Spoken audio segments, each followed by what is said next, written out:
Hey guys, welcome back to yet another episode of Top Billers Toolkit, where me and my twin brother interview top billers from all around the globe to unlock the secrets to their success. Today's guest is Andrew Macaskill. Andrew is one of those people that has certainly mastered the art of creating vibrant, thriving communities. In just 2 short years, he managed to acquire 1,000 inbound leads, many of which went on to become paying customers. I know, it blew my mind as well. The communities that he's built have helped thousands of individuals and also helped propel his business to new heights. If you conduct any form of business, especially online, learning how to forge powerful, engaged communities is an invaluable skill. In today's episode, Andrew's going to be sharing his tried and tested blueprint for creating unique, mission-driven communities. We're going to be talking about the fine balance between offering value and monetizing your community. Plus, Andrew's going to be talking to us about LinkedIn Live and how this channel had the biggest impact in allowing him to connect with his audience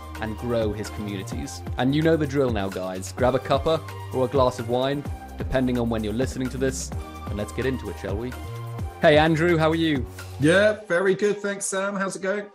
Yeah, very good. The audience doesn't know, but this is take 2 because I screwed up something on my microphone. So this does happen, guys. This does happen in the podcast world. Mistakes happen.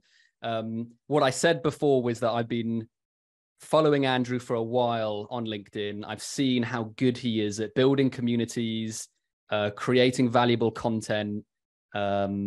He's definitely mastered something that I want to share with you guys today. So thank you, Andrew, for joining us. Really appreciate it. No, I really appreciate the opportunity and how you guys are leading in thought leadership within this space. So excited for the conversation today. Thanks, mate.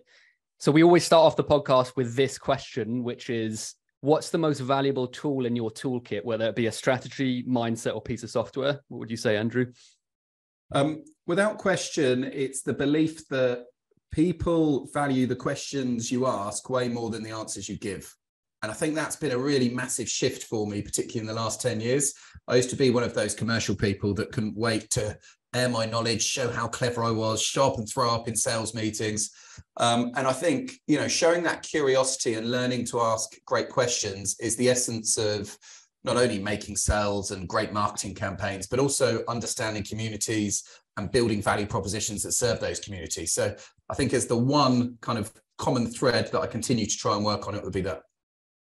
That is brilliant, Andrew. I honestly love that, because that was a big aha moment for me and Ben. I think you'd agree, Ben, in Absolutely. Sales, which was speaking less, listening more, and asking more powerful questions. I think that's brilliant. Was there a moment when you were like, shit, I'm speaking too much, I need to be asking better questions? Andrew, what was the kind of moment when your mind started to shift from that to that perspective? Yeah, I don't know if there was an exact moment. A lot of failure, obviously, which provides data. I think it's just people have explained to me at various points that actually you can't really convince somebody of anything. And I think that was the aha moment when I realized that actually you can't really convince somebody of anything. But what you can do is ask great questions and create an environment where they decide that they might want to buy or engage with you. And that's probably the big shift when I thought, well, yeah, actually, like, nobody can convince me of anything. So why am I arrogantly thinking that if I talk fast and quick and air my knowledge and vomit my value proposition at these people, that I'm going to be able to convince them? It makes no sense. So this notion that actually your job in a commercial leadership role is not to convince anybody of anything. It's to help them discover you as the solution or as somebody that they'd want to collaborate with. I would say that was a pretty seismic shift that happened over a period of time for me.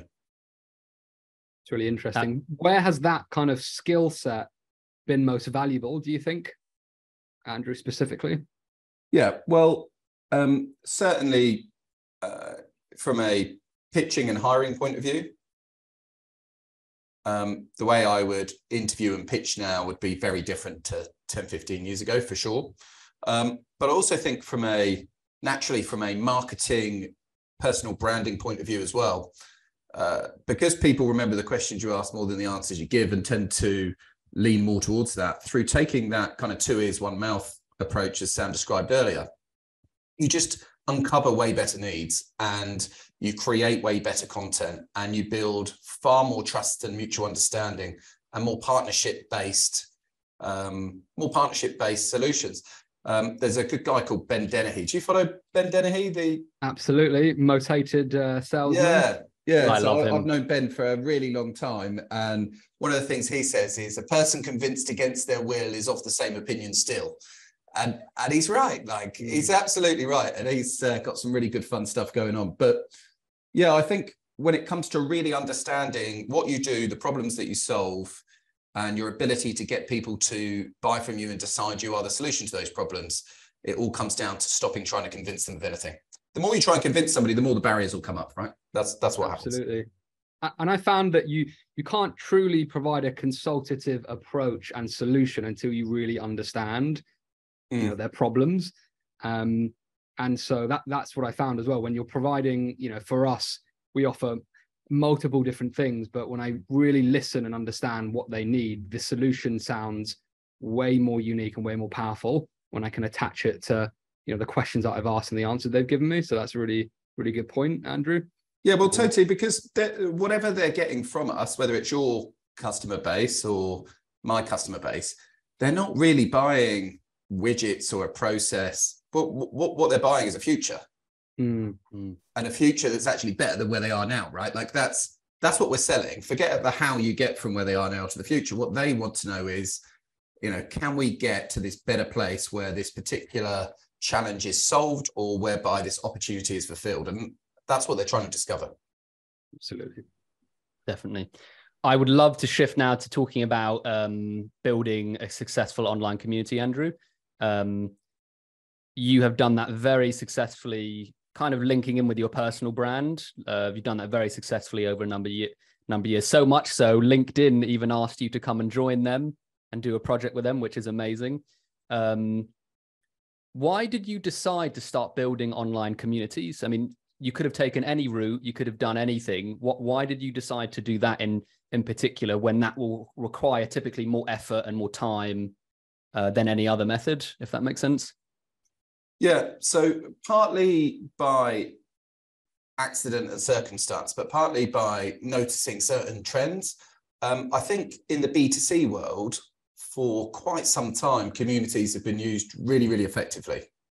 Yeah, SaaS companies have been great at this for a long time. Other organizations have done well, even to the extent when you look at the growth of brands like Brewdog or Huel, like Huel have the hooligans, right? And Brewdog had the equity punks, where people even actually took equity in the business as well as paying part of their customer community. So I'd observed, both of those brands and various others in the B2C world doing a really good job at orientating people around a shared vision or mission, and then building a community that served all of those people as well as serving the needs of the brand. But I didn't see that happening in B2B necessarily.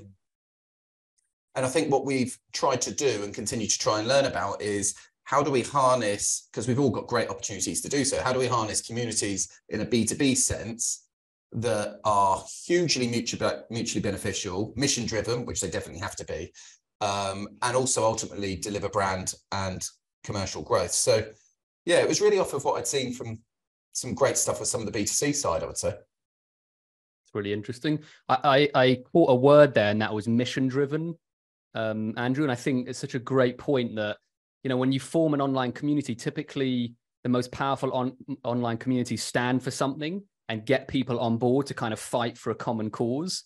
So, and I think if any community can harness that, you're going to create a much more powerful community. How do you think someone would go about trying to find that mission and then create something compelling to an audience? How did you go about doing that? Yeah, well, from personal experience, the first mission that we set out was that we were on a mission to end job search misery. That was it.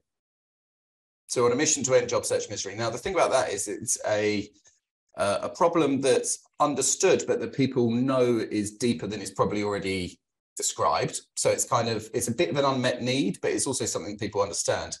It's also something that pretty much everyone can get behind in one way or another. Like, there's nobody who would go, And do you know what, Andrew? I think we should keep hold of that miserable job searching for everybody who's been made redundant and unlucky enough to be on the job market. Like, no one's going to have too much of a counter argument to that. And so having that kind of North Star allowed us to really then start to orientate people around that mission. But it was a very genuine mission from my perspective as well. I'd lived that and seen numerous other people live that.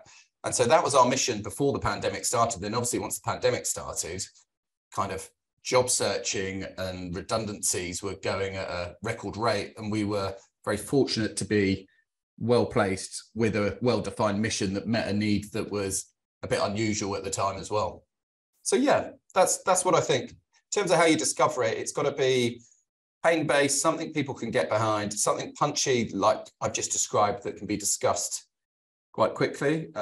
With FTI, we imagine a world whereby talent's no longer a barrier to life science projects, right? And it's, that's a major problem at the moment. So that's a very clear vision and mission of this better world that we imagine. It's like, how the hell have we got to a point where amazing medicines and solutions aren't getting to patients because of the lack of talent in certain areas? We've got to solve that.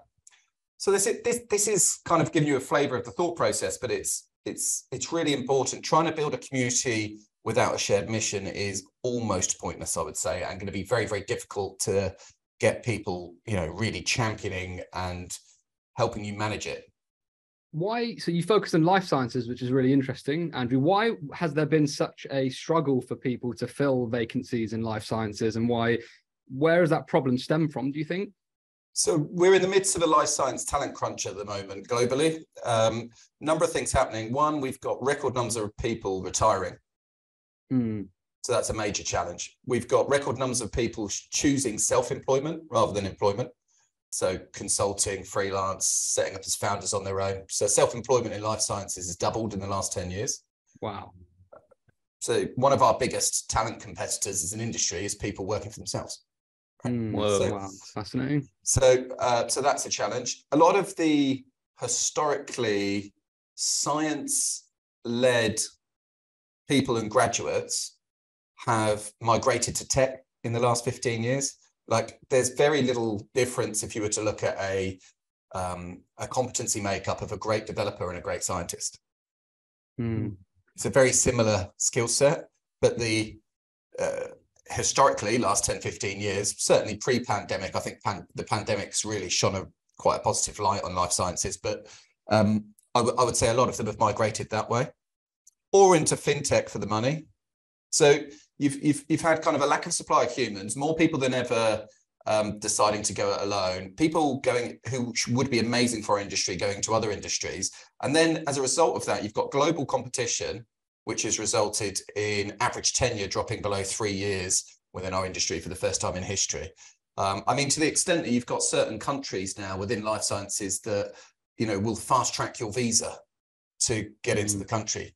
So it's that level of global competition. It's not just company to company. It's like country by country, region by region, scrapping over the brightest minds in the industry. And it's a hard one for people to transfer into as well, finally. You can't, for us three who've got commercial backgrounds, for us to decide, right, we want to go and do, biology within oncology and cancer next week. We fancy giving that a go. Like, we can't just turn up and give it a crack with our transferable skills, right? Like that. Most of them are PhDs or whatever. Like that's where they've come from. So yeah, all of those things overlaid with the fact that the industry has doubled in size in the last 10 years, and that some of the newer elements like medtech and biotech are going to triple in the next 10 years. So there's unprecedented demand, lack of supply, way more competition than ever, and changing social trends that are hurting us as well. Wow, interesting. I'm interested, Andrew, how would you define an online community, by the way? Because I think a lot of people might not know the actual definition, but like how would you define a successful online community for yourself? Well, a successful one is one that moves the dial closer to the mission coming to fruition, right? That's it. Yeah. I don't know why that rhymed. I'm not rapping that. Mission coming to fruition. MC Mac. There we go. So yeah, the mission coming to fruition is the ultimate success, isn't it?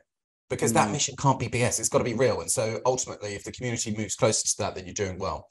I don't define online versus offline communities at all.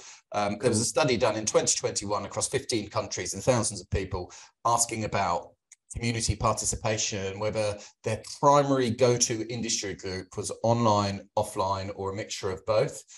Only 2 out of the 15 went for offline. So that was 2021. I reckon it would be potentially even less on a country by country basis now. And I think it's omni-channel. So great communities will exist in more than one place and be omni-channel. So we've set up something called Lift Up, which the mission is to champion, connect and inspire women across the life science ecosystem. And that includes an online group. That includes a WhatsApp group for some of the change makers in there. That includes in-person meetups off the back of specific events. That includes a content stream, a live broadcast, right? It's like there is no online, offline. It's just community.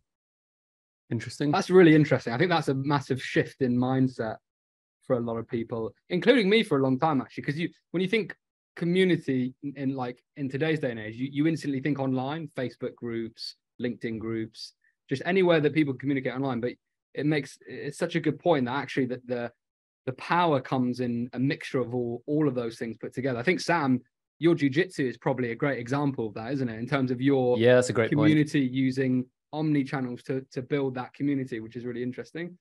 That is really fascinating, actually, because the community wouldn't be anywhere near. We have a WhatsApp group and we meet in person, but it wouldn't be anywhere near as powerful if we didn't meet in person twice, 3 times a week, which is really interesting. And jiu-jitsu is an amazing example because there's kind of like a values framework and an ethos associated with it, isn't there? Yes, definitely.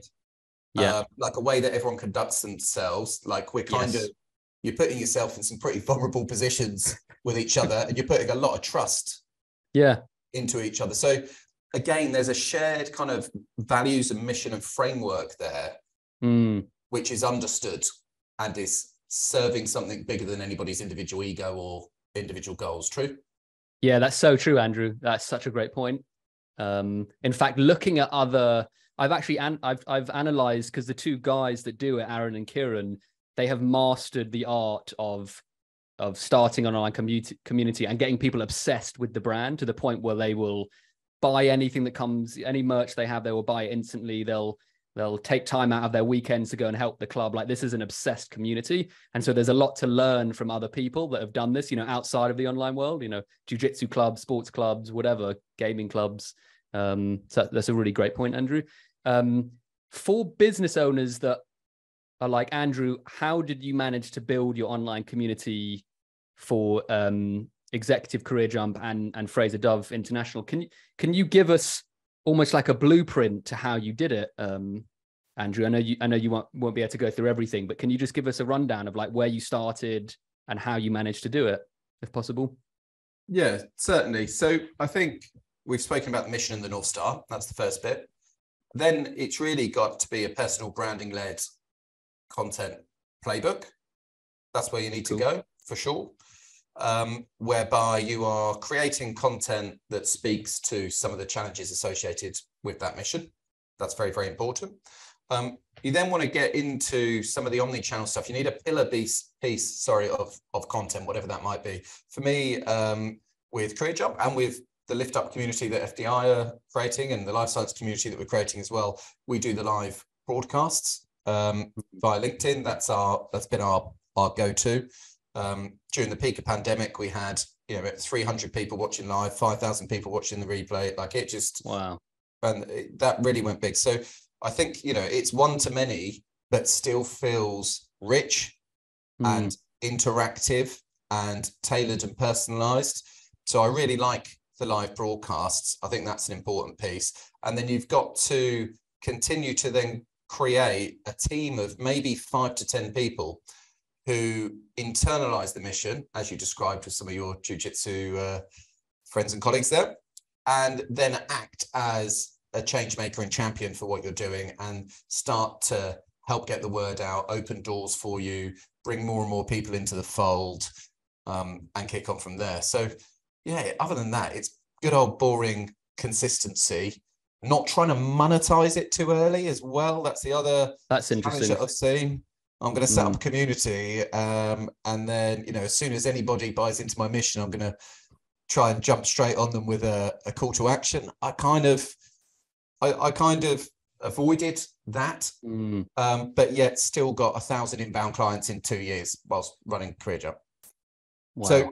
So I don't think you have to hard press via funnels. I think the funnel piece worked amazing 5-10 years ago. Like, I was early onto HubSpot and ClickFunnels and all of that, and I think it was amazing 5-10 years ago. But I think people are savvy to the free webinars and some of the funnels and how they work now, and that we need to be a bit cuter around genuine community leading to genuine commercial opportunity. That's what I think. That's really fascinating. I think what really, I mean, there were lots of things to dive into there, but when to do the upsell and when is the right time to sell? Because, you know, let's be honest, we all start these communities to help people as well, but there has to be some monetary gain in it as well. And finding that balance is where I think a lot of people struggle with. When did you decide to do it then, Andrew, and how did you do it? You know, you said you got 2,000 inbound leads, and which is insane. Like, did you just wait for them to come to you? Did you reach out to them at the right point? How did you know, and when did you do it? Yeah, so from a content point of view, I was running a really simple 60-20-20 type of playbook where 60% of the content I put out was complete value add. So 3 out of the 5 days a week, just pure value add. I then had 20% that was more personal content, which, as it suggests, is stuff that was not related to solving the problem or the mission, but it's stuff that's more related to me and, you know, kind of showing vulnerability, sharing insights, and just giving people a bit more of a personal window. That was actually the hardest bit for me, I would say. And then, but I know it's important. And then the final 20% was more of a clear call to action. Interesting. Okay, cool. So I think 60-20-20. I think pretty much all of our clients can agree with the personal area being the hardest. Why was that particularly difficult, or why was that the hardest bit for you, if you don't mind me asking, Andrew? I think typical stupid bloke stuff around vulnerability is probably part of it. I also think I was in denial that people trust people more than they trust brands, and I was thinking through a traditional mindset in terms of the buying journey.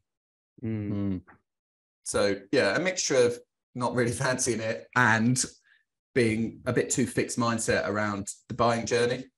Again, I think I was still probably in transition around the fact that, you know, clearly people do actually buy emotionally and justify logically. That's what happens. So you need to engage their head, their heart, and their wallet if you're going to get them over the line. Absolutely. So true. If we had a business owner here, Andrew, in the room who was still skeptical about, because I feel like a lot of people can get on board with the value and the call to action, and once you give them a little nudge in the right direction, that's easier. But I feel like Ben said, a lot of people struggle with the personal content. If you were to give your best piece of advice from going through that journey, what would you say to a business owner who's like on the fence of, you know what, Andrew, I'm still not sure about the value in this and why I should even share any type of personal content? What would you say to them, do you think? Yeah, well, certainly we know for a start that people trust people more than they trust companies. That's absolutely for sure. I also know from my own data here at FDI that our highest hit rate of pitch conversion comes when we're referred in. No surprise there.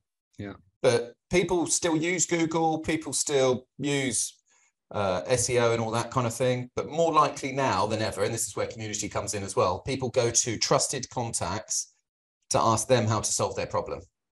And at that point in time, you want to be the single first name that comes out of their mouth, because what we know from our data is when we're referred in, it's over the pocket, isn't it? Like, you've literally just got to knock it in at that point. And that was the same kind of experience I had with Executive Career Jump, which is why my commercial strategy here is to be the most referred life science talent consultancy in our chosen markets. That's it. That's our commercial strategy. Now, back to the reason about the personal piece. People will more passionately advocate you and refer you if they feel they know you as a person as well as what you can do. So you're creating the opportunity for more referrals. And I've seen this you've opened a can of worms with this. Sorry, cut me No, off. no, please. This is a good topic. Go ahead. But like, I've seen this happen in real time. I'll tell you an amazing like breakthrough moment for me in terms of this whole being the most referred piece and how people buy now and how it all fits together. I was sat in Boston last year, and we'd sponsored a major event for HR leaders, and we had the keynote slot to talk about the talent crunch, a little bit like I was talking to you about earlier. So we'd gone heavy play on this event, and there was breakout groups. So I'm sat around a table with 9 of my like ideal clients. Like it was exactly who we needed to be surrounded with. And one of them popped up, said, "Hey, we've got a market research challenge at the moment because we haven't done much work in Switzerland before, and we're really keen to understand more about what's going on in the Swiss talent market." And one of the other HR directors around the table said, "Oh, you want to deal with," and they were called Armstrong Craven, I think. "You want to deal with Armstrong Craven for this amazing market research. They're not cheap, but my God, the reports that they deliver are fantastic." And another lady from one of the VCs pops up. "Yeah, I've used Armstrong Craven. The way that they present that information just went down so well with our CEO."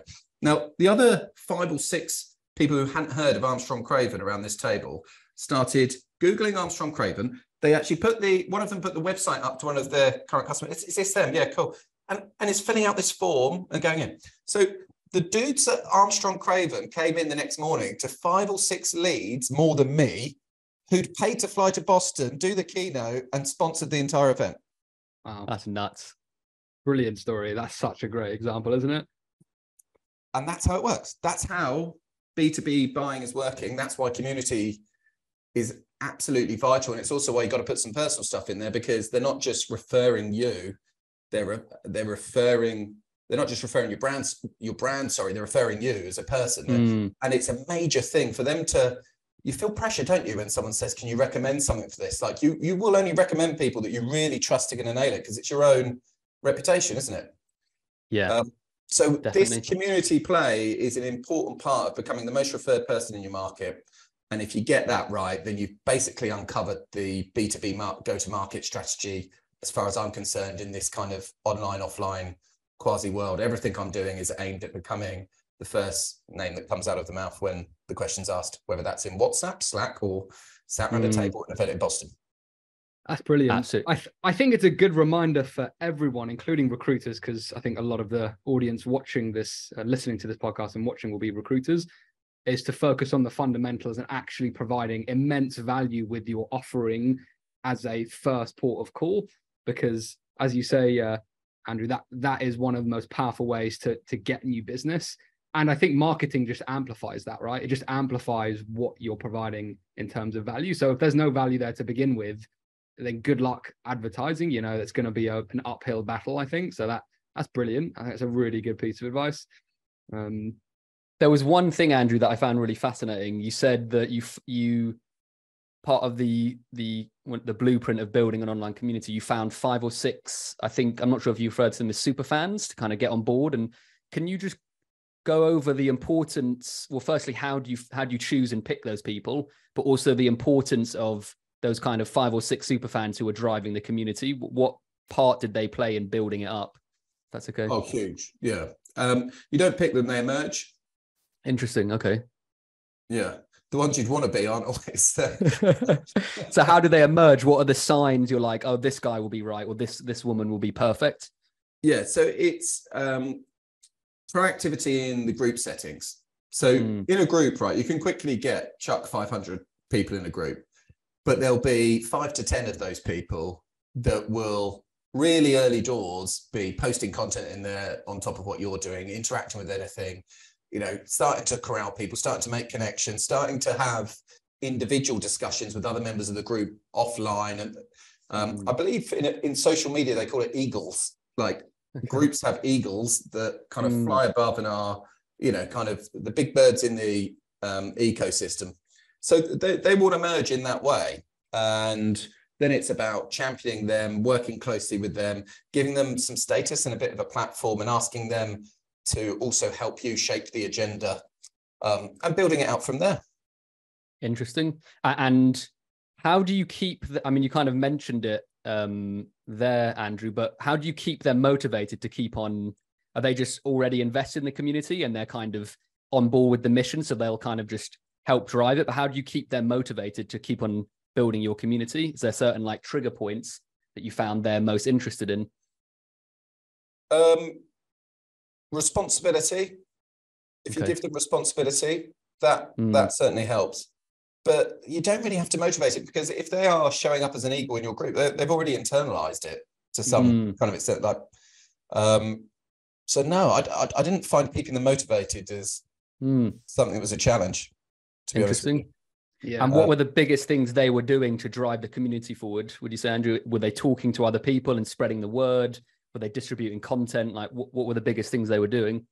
Yeah, everything from overtly posting themselves and championing it to opening up collaborations with other communities with complementary purposes. That was a massive one, right? So kind of diving into, for back in the career jump rise, it was like diving into other complementary groups, and we're doing the same now with Lift Up. You know, there's a group called Chief, there's another group, DCAT, that do some amazing events. You know, we're kind of, through our members, we now have access to other communities and members, and we're sharing our data, we're sharing our insights, they're doing the same. We're then getting this nice cross-pollination going on. So yeah, I think it's a bit like in a business. It can't all be about the leader, it can't all be about top down. It's a group of people deciding to align around a particular mission and enjoying the responsibility and connectivity that comes from that. And there's no doubt we live in a world whereby we're more connected and less connected than we've ever been. And community, we crave in a way probably that we never have, because it's always just been kind of a standard part of life for us. And yet all of a sudden it's not a standard part of life and we have to go and seek it. So I think the appetite's really there if you get the tone right. Absolutely love that.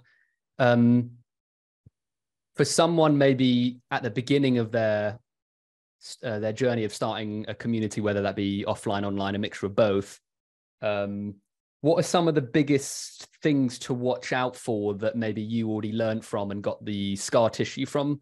Andrew, what should they be aware of to as they're moving forward, do you think? That people will initially be cynical. Oh, really? That's interesting.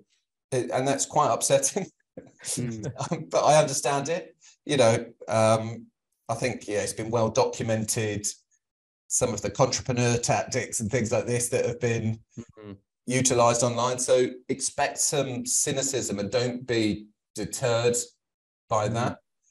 I mentioned earlier, not trying to monetize it too quickly. I think you need to pay into the emotional bank account and trust in the process and see this as a longer game.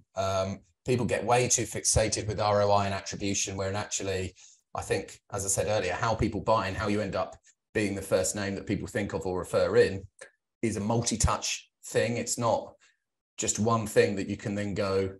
So, for example, someone in your community, you might also speak to, you might see them at an event, and then 6 months later, they might Google you to find you to submit an inquiry. Now, you can't then attribute that lead to Google and spend a load of money on Google, because actually Google was just the bottom of the funnel, right? And yet I think people get very caught in this kind of linear mindset of, I need to be able to specifically attach something that's happening into the community directly to the top line. What I would say is it's part of your overall growth mix. And if you do community right and you do value proposition right, which is also incredibly important, because that's how you kind of productize the mission in your customer base, and you do all the normal kind of sales and marketing piece right, then the overarching trend will be growth. And you've got to trust in that overall mix rather than trying to completely analyze it down into, if I put £1 there, I'm going to get £3 there. It's not as linear as that anymore. It was, but it's not now. Interesting. Really interesting. In terms of your actual value prop, Andrew, what do you think makes it so valuable? Yeah, so I've been in post here for 15 months, and one of the main reasons for joining this particular executive search offering at FDI was the value proposition that existed, but also the fact I was given the platform to develop that value proposition further. That was part of my role coming in as CCO, was grab a hold of this and let's communicate this in a way that we haven't previously. Why I think it's important particularly in recruitment and search, which I understand you guys do a lot of work in. Yeah, true? Yeah, Yes, absolutely. very true. Is that the vast majority of organizations don't have a single point of difference. Mm. And when you challenge them on that, they go, well, recruitment's recruitment. Really, it's just about the people. I've heard that so many times, Andrew, honestly, more times than I can count. Unbelievable amount of times. Yeah. Well, that's wrong, because yes, it is about the people. Of course, we're in professional services. There's no doubt about that. But in order for companies to buy, you have to hit the head, the heart, and the wallet. So the person might take care of the heart bit, but we've still got to hit their head and their wallet via our value proposition, which is explaining what makes us different, how it's going to generate different results, and most importantly, how we understand their world and understand their problem in a way that nobody else they're dealing with currently does. That is how you do it. And that is enough for them to then go through the painful, excruciating process of going internally and saying, I want to set up a new supplier. And it has to be compelling enough for them to go through all that BS, because it is awful for them, right? They're going, oh, geez, I've got to speak to HR, I've got to speak to procurement, I've got to get paperwork for it, I've got to fill out a form, I've got to do, like, so if all you're doing is saying the same as everybody else, if the only point of difference you have is purely just your people, then it's not going to be tangible enough to stand out in the market. And I would also say, if you haven't got clear value proposition in today's modern world, it's going to be very difficult for you to fight back against the rise of in-house talent teams. Very, very difficult. They've got more tools than you've ever seen in your life, right? AI, obviously LinkedIn. So our databases, are under threat. It's like the old database cell. It's like, well, I've got 800, the TA person's got, I've got 850 million in my database that I can search all over the world. How many have you got? It's like 50,000, So they've got the biggest database in the world. They've got AI, they've got technology, they've got the stakeholder relationships. A lot of them are very, very smart, very, very, very credible TA folks. So it's like, well, if all you really do is say, well, recruitment's recruitment, that's just not going to cut it. It's just not going to cut it. So I feel really passionate about the industry evolving to a place whereby organizations and people within organizations in our world can clearly differentiate and define their value. And that's been such an important part of what we've been trying to do here. And since we've done that, we've grown 70%. We're 52 people. We've operated in 40 countries. We've just opened Switzerland and the US, and we're going now. And a big part of that fuel that's growing is this differentiation. Brilliant. Sounds amazing. Got a couple more questions, Andrew.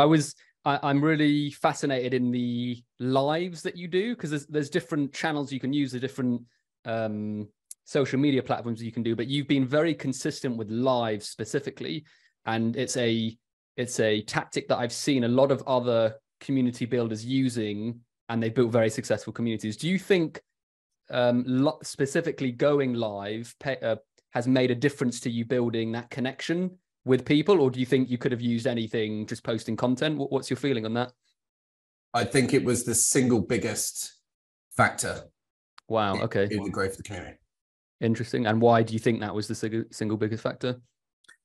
I think, ability to influence via word is one thing. Ability to influence via video is another. I actually came up with a kind of algorithm almost in my head at one point, which was kind of like, a view of a video post is probably worth 10 that of a live, I would say.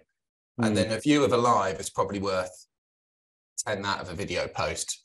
And then a view of you in person at an in-person event is probably worth 10 that of a live. So I kind of think of it that not all views or interactions come in equal, and actually therefore a live is worth about 100 times of one view of a live is worth about 100 people viewing a written post, something like that.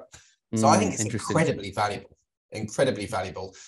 It comes back to people connecting with you as a person, understanding what you stand for, and it's the interactivity. When you're commenting on things live, people really get a sense for the authenticity behind the message and your expertise, because you don't know what questions are coming. And so your ability to solve those problems in real time builds a level of confidence that a written kind of well thought out edited article will never build, basically. Yeah, so true. And the amount of lives I've been onto with certain influencers on LinkedIn, off LinkedIn, the connection that's built from me to the other person very quickly is fascinating, just from going on to a live. So it plays into what you've said very well, Andrew. For someone that's been in the building community space for a while, done it very successfully, where do you see this going in the next 5-10 years time? Are there any trends that you're seeing that people should be aware of? Is there anything that you're kind of in the back of your mind saying, this is something I'm going to watch out for? Yeah, definitely. So I think from a community perspective, we've had an over-reliance on LinkedIn. That's definitely something that I'm thinking about, particularly in the B2B recruitment talent world, right? Yeah. And I also think as LinkedIn's become more social media in focus, that 20% personal stuff has kind of got more than 20%, I would say, in terms of the whole platform. And as the talent crunch is hit and people are, if you're in a in-demand space, you're not going to want to be on LinkedIn because you're going to get absolutely hammered with in-mails 10 times a day. I think people are starting to retreat into micro communities in order to get their industry thought leadership, in order to get their peer-to-peer engagement. I don't think they feel that LinkedIn offers that for them in the same way anymore, which is an amazing opportunity for recruitment and search firms to be the brand at the epicenters of the most relevant micro communities in their chosen markets, right? Now, in order to do that, we need to get out of this client and candidate nonsense, right? There are no clients and candidates. They're not real things. They're just people that at any point in time might want to hire you for something, refer you for something, come to one of your events, or maybe at some point in the cycle might need help finding and securing a role. But they're just people. It's the same guy or girl that's sat in any one of those 5 or 6 seats, like this label of I'm going to talk to candidates today, and then tomorrow I'm going to go after some of those customers. It's like, what are you talking about? Like, what on earth are you doing? So I think all of that nonsense will start to dissipate. And I think that LinkedIn will get to a saturation point from a content point of view where it's become too personal and people don't feel like they're getting the industry or professional value out of the feed that they used to. So they'll retreat to micro communities. And I think if recruitment can get out that client and candidate mindset, then we are incredibly well placed to do well with it. So, Andrew, we typically end the podcast with this question. Nothing related to what we spoke about really from the whole podcast, but tradition. So we have to do it if that's okay. Cold calling, yes or no, in your opinion? Does it work? Is there a place for it? Should people leave it, completely get rid of it? What's your feeling? Yeah, I don't believe cold calling is dead when it's well thought out. I also think that there's real power in flying in the opposite direction to the trends in the market. And I don't think people are getting called as much as they used to previously. I also sense, and I don't know this for a fact, but just thinking this through, I'm kind of glad you tabled this because I need to spend some time thinking about how this fits into our own model. I also sense with people working at home and more remotely that it might actually be easier than it was previously to A, connect with people, and B, have a half decent, uninterrupted conversation with them. Yeah. So yeah, no, I don't think it's dead. I think it might make a comeback. And I think the people that know how to do it well have got a real opportunity. In the same way as I think sending a letter is better than sending an email. Because we've kind of gone to this tipping point now where I reckon people are, and I saw this when we were helping job seekers. I haven't applied it to FDI yet. So maybe that's another good takeaway from me. I feel like I'm getting some good... We've got some good takeaways too, Andrew. So some good coaching from you. But it's like, yeah, I think finding the channel that's underutilized and written off by your competitors and using that as an opportunity to fly in the opposite direction and get traction where others are not, who are trying to over engineer something or come up with the latest, cleverest way. I think it's quite good. And I think part of the community thing, which ties this all together nicely, is that, the more digital the world gets, the more we crave basic human interaction. Yeah, I think it's very interesting that, the big fashions at the moment from a well-being perspective are walking in nature and meditation. It's like we're in this mental digital age and we're going back thousands of years to find our internal human to balance it all out. Yeah. So in short, no, I don't think it's dead. Yes, I think there's definitely a place for it. And I suspect, albeit I don't know, that actually it could be a really good channel for people if they mastered it. Amazing. Great way to end the podcast. That was a mini masterclass in how to build successful online communities. I got so much value. I know our audience will as well. Thank you so much, Andrew, for coming on the pod. Really enjoyed the conversation, mate. No, thank you both. Really appreciated it. Very enjoyable. Got some good takeaways myself and reminders too. So thank you very much for the input, and good luck for the future episodes. Hey guys, thanks for tuning in to this episode. If you enjoyed it, please don't forget to subscribe on YouTube and Spotify. Tune in for another episode next week, and we look forward to seeing you again very soon. Peace and love.